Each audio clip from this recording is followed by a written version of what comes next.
Welcome to the Fischer-Z 50th anniversary audio series, where I've picked my favourite tracks over the years, and I'm going to share the story of those tracks and a lot more.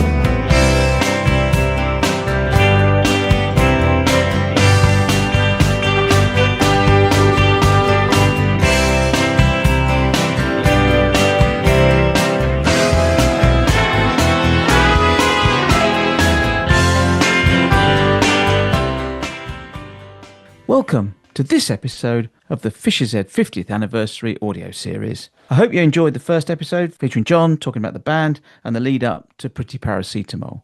Just as a reminder, my name's Martin Bull and I'll be hosting and helping John curate his way through all of his favourite tracks. Now today's episode features John talking about the tracks So Long from the 1980 album Going Deaf for a Living and Berlin from the Red Skies Over Paradise album in 1981. So let's get into it. Okay, let's if we could, let's move on to So Long.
Yeah, well, there's so many different stories to do with So Long, really. What were your thoughts on this one?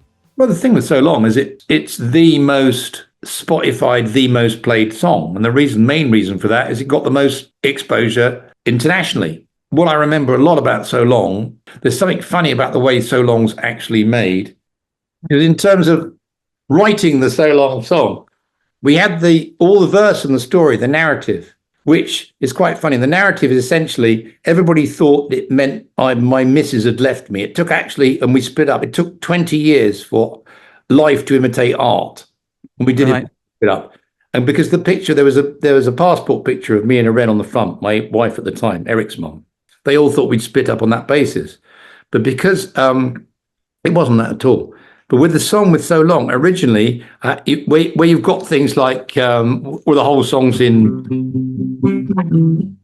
where it's all in 4/4 time. The original chorus riff was in 3/4. And obviously then it developed, as the song developed, and we used to play the song in C, which was very high. And I thought I had the why don't you tell me bit, and I thought it just needs a riff in between it, and so change the riff from a 3/4 thing into a that's against 4/4, but originally it was that. I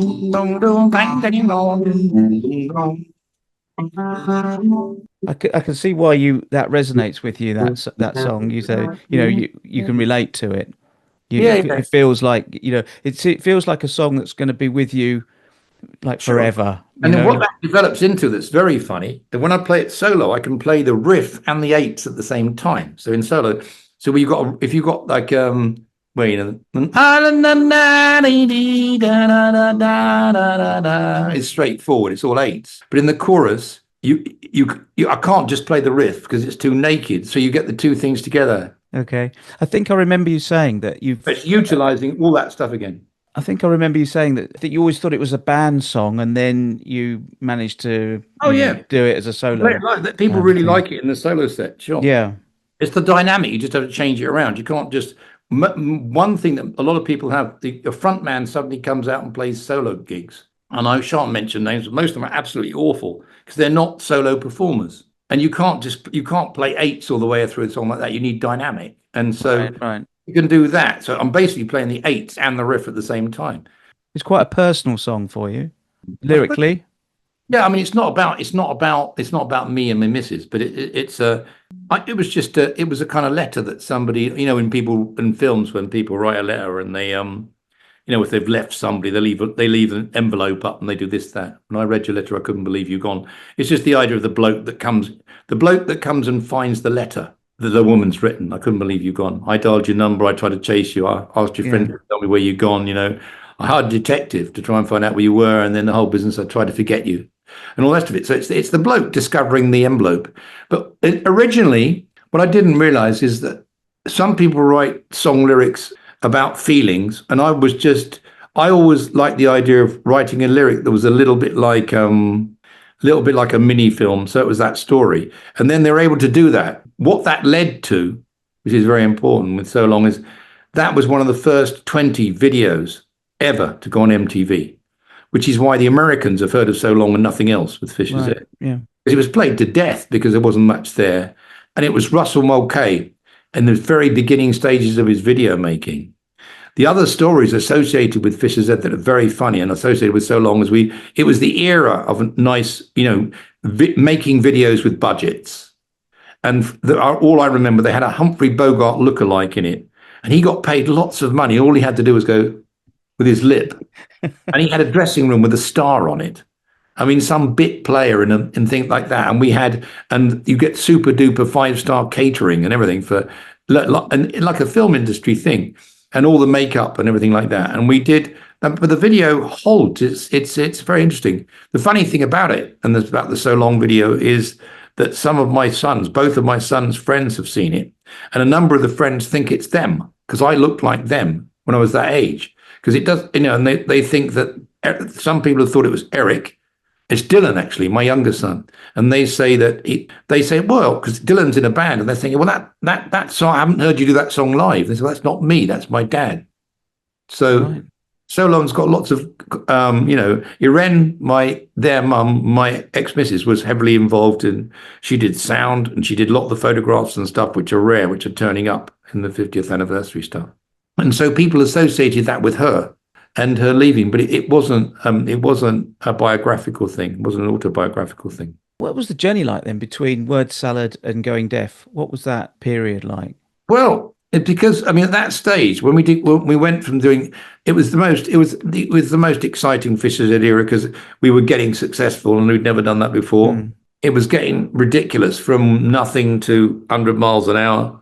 We were touring in Europe with the Police. We were touring with The Cure, doing festivals and bits and pieces. And basically, the Going Deaf record was going to be, I was determined it was going to be more guitar-y, but it still had the one-handed keyboard riffs, signature riffs on it. Because Steve played on Going Deaf, but we didn't do that as a band, because Steve was working with Mike Howlett, and he encouraged that, and that was not a good thing, I don't think. He was kind of encouraging the split between the band. Steve and I were close, and in a way, I think the rest of the band kind of resented that because the band was about me and him. Like most bands, most bands have got two key people, like the Smiths and everybody else you can think of. Squeeze, yeah. Squeeze. And in the beginning, the Buzzcocks, I think.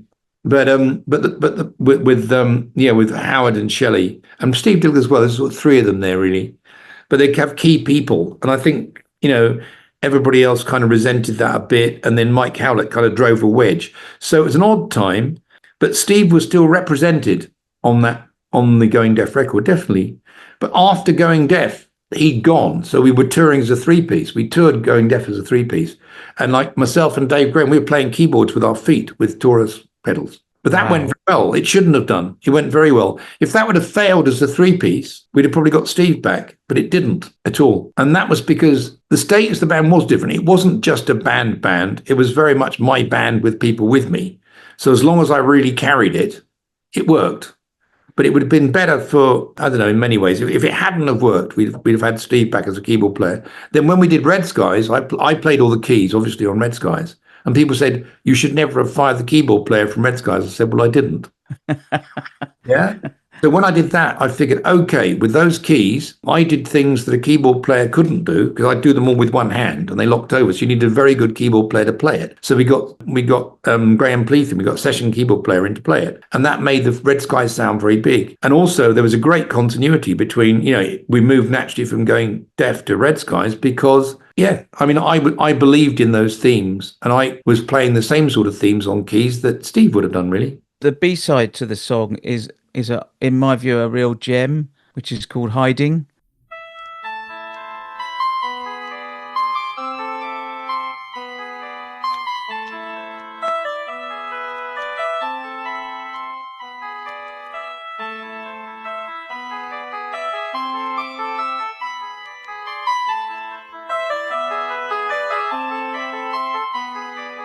Hiding in a pleasurable sunlight,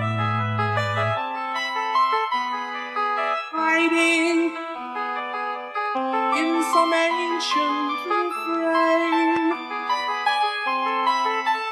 Oh, the hand which was leading me forward lost its grip on the situation around. Taking care of the outward dangers from within. No one ever cleaned my windows.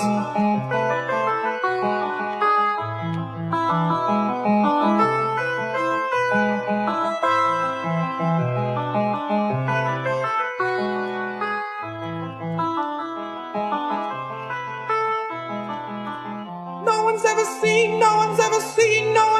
seen what I look like. No one's ever seen what I look like. And what do I share?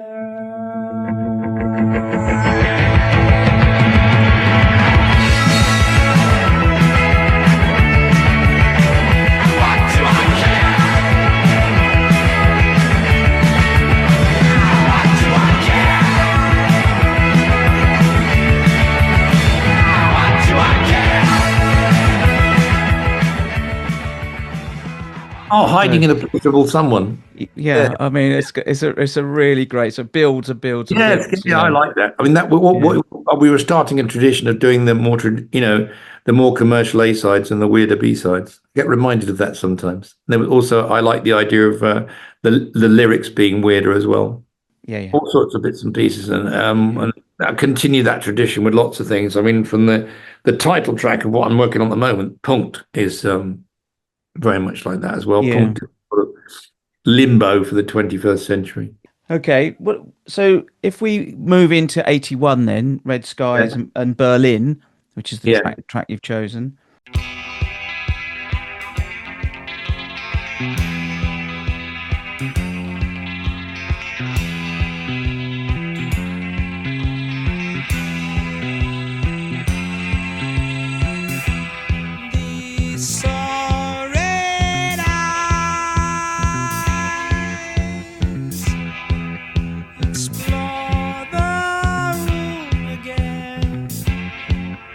Sign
you're asleep when it's light. So outrageous, like tropical birds in a cage. What's the story behind that particular track? What's that about? Well, I like very old hotels. I don't like new hotels. And I was staying in a hotel on the Curfeurson Dam, which I think Bowie stayed in. Which years did he do Low and things like that? 77. 77. I remember trying to find the place where he'd been staying, so that was relevant. I think that the hotel where Berlin was written was a place that David Bowie had been in years before. We were all staying because it was quite successful. We obviously got a massively sold out Red Skies tour. No, a massively sold out Going Deaf tour. And we were in Berlin, and I was staying in a hotel that I liked. It just looked like the Berlin of the 30s. And the Berlin song's not about the wall. It's not about anything like that at all, which people thought it was. The Berlin is a tribute to the very brave artists and musicians who basically performed satirical things against fascism in the 30s. That's what Berlin's for. It's a celebration of them. And I was in a bar. I was in the hotel bar after coming back from a Going Deaf show in Berlin. And I was just basically writing down, it was an impressionist thing. I was writing down the feelings, these sore-eyed eyes, and feeling the atmosphere. And for those people in Berlin, come they told me down to the dark clubs at night, picking up the essence of Berlin. The funny thing was, I was in Berlin before Nick Cave was, for instance, and he's known birthday partying and all that sort of thing. They were there like 2 years later. I knew people like Klaus Nomi and all the Berlin crowd and Blixer. Right. And all those kind of people. The thing is that what I could have done and should have done in many ways, I could have gone and lived in Berlin, but I never did. People thought I wrote accurately about Berlin. I'd lived there for a long time, but I didn't.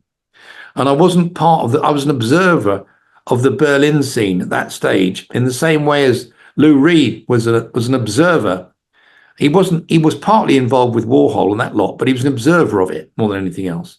And my interest in music was more to do with word people. I was interested in the Velvet Underground because they did things weirdly, and the kind of lyrics that Lou Reed would have done, the kind of lyrics that Bowie would have done, and obviously the kind of lyrics the beat lyrics that Dylan would have done. So I was interested in lyrics and drawing pictures. And so that was basically, it was building that atmosphere. It was getting in touch with the 30s people. The fun thing that's funny with time is that when I wrote that, the distance between when I wrote that song and the 1930s is less than the distance between when I wrote that song and now. And that's intriguing. Also, the thing about Berlin, it can handle being gentrified because it's so big. Amsterdam's become a theme park. Brussels is small. And people go looking for the bohemian. And I was actually in tune with that. I really felt part of that. I wasn't part of a set with people, but just the place. I felt it was the right place to be, and I wrote about it. And there's funny stories with that as well, because the actual evening I wrote that, I was in the bar, looking particularly great. I didn't drink, never drunk much. I was in the bar. It was a beautiful 1930s bar, and I was actually fiddling around. I was writing Berlin, as a matter of fact, and suddenly the door smashed open, literally smashed open, and one of my crew came through it backwards. There was a massive fight of the dinosaurs between one of the Scots guys and a big guy from Yorkshire. They were just battling it out. And obviously in that stage in music, although I was the singer, I was kind of the leader of the entourage. We had tour managers, it was organized. There was an entourage of about 30 people, but I was in charge of it. And I was the only person that could kind of stop that fight. They came smashing through the place.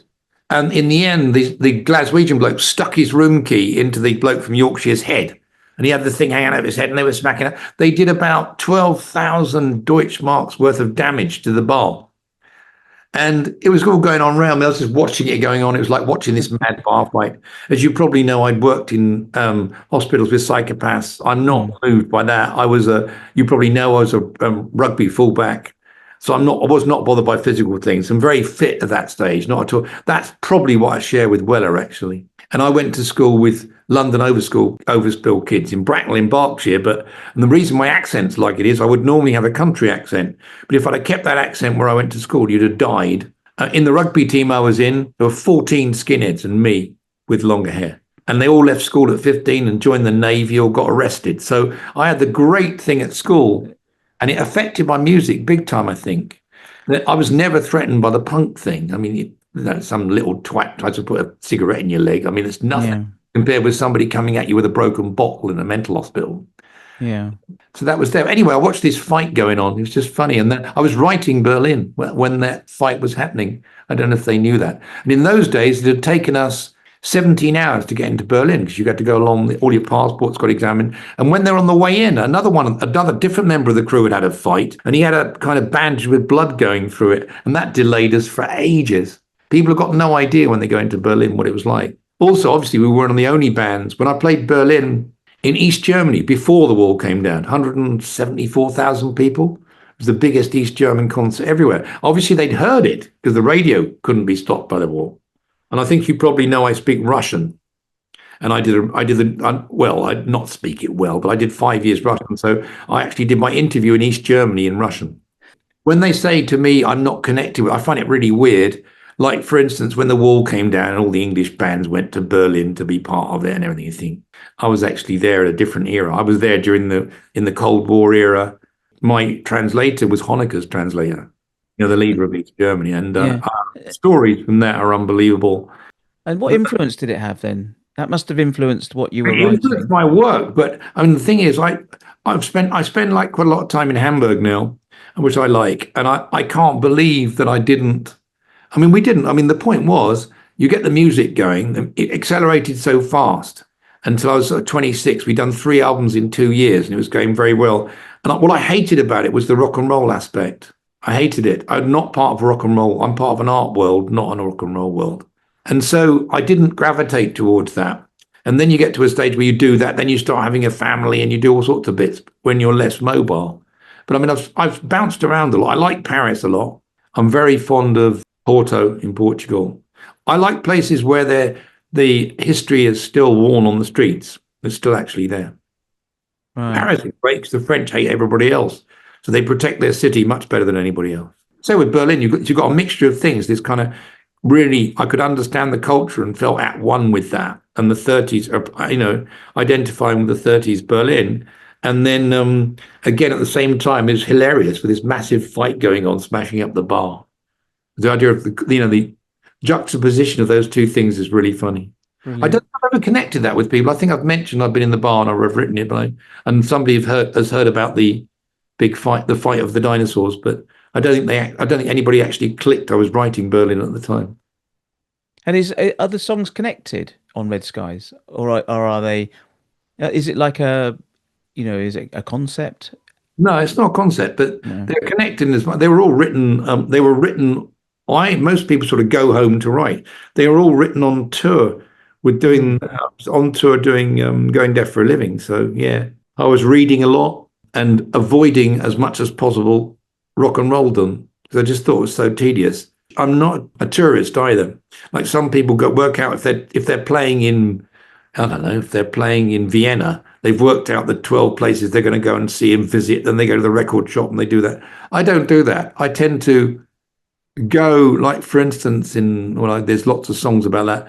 For instance, if I'm on tour, I would go to the nearest kind of cafe that I like the look of and sit there and see what's going on. That was my way of doing things.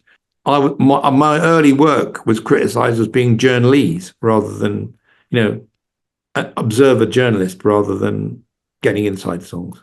Marlies, for instance, the weirdest things recently, they said, how can you glorify a song and be successful that was about somebody raping somebody else? I said, well, you clearly haven't got the idea.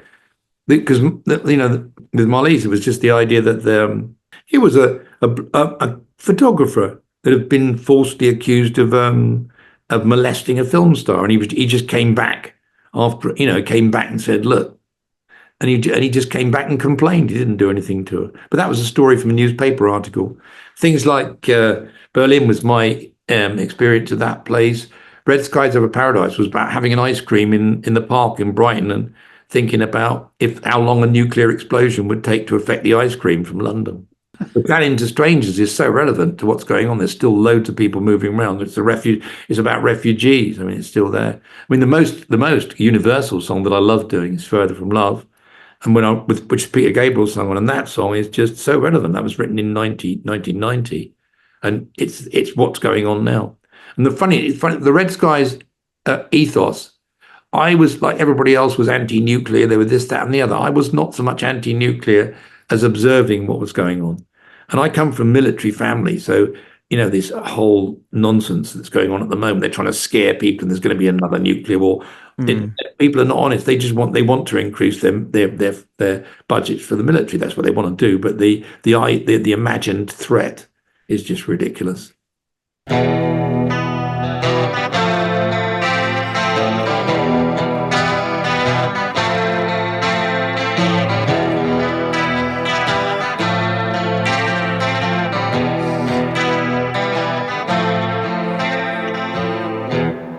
These so red eyes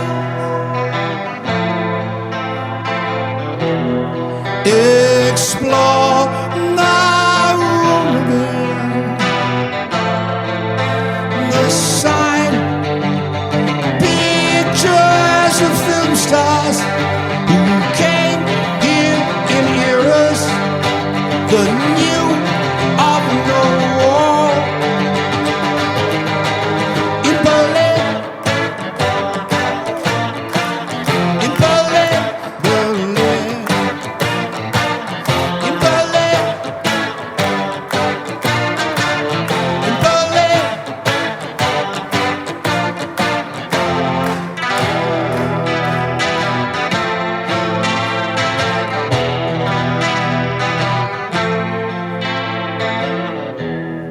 Part of the upward lives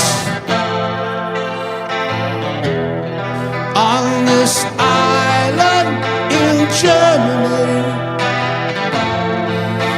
but still out there through the window at 6 in the morning, the essence survives.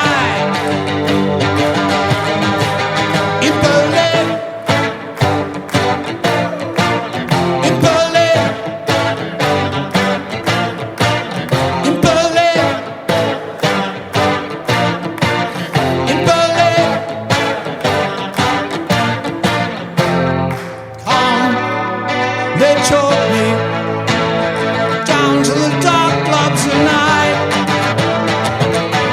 So surprise you, the ones who are asleep when it's light.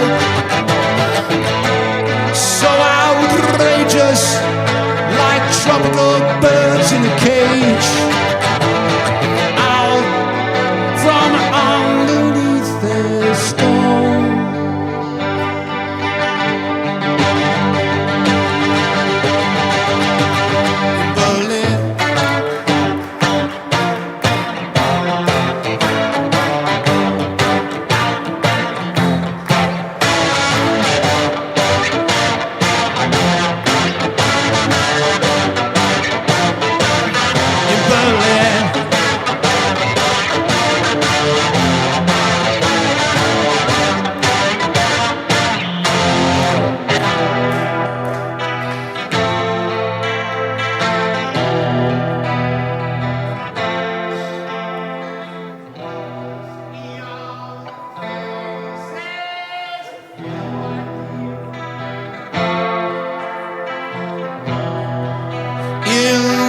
Search of paradise, they merge into the history, to the theater of memories that make up the feel, that make up the feel, that make up the feel.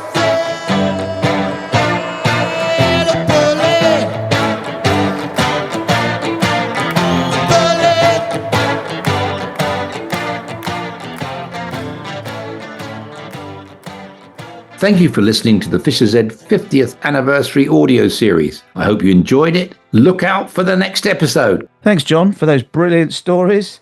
The next episode features I Know It Now from the John Watts album One More Twist, and I Smelt Roses in the Underground from the Iceberg Model. See you then.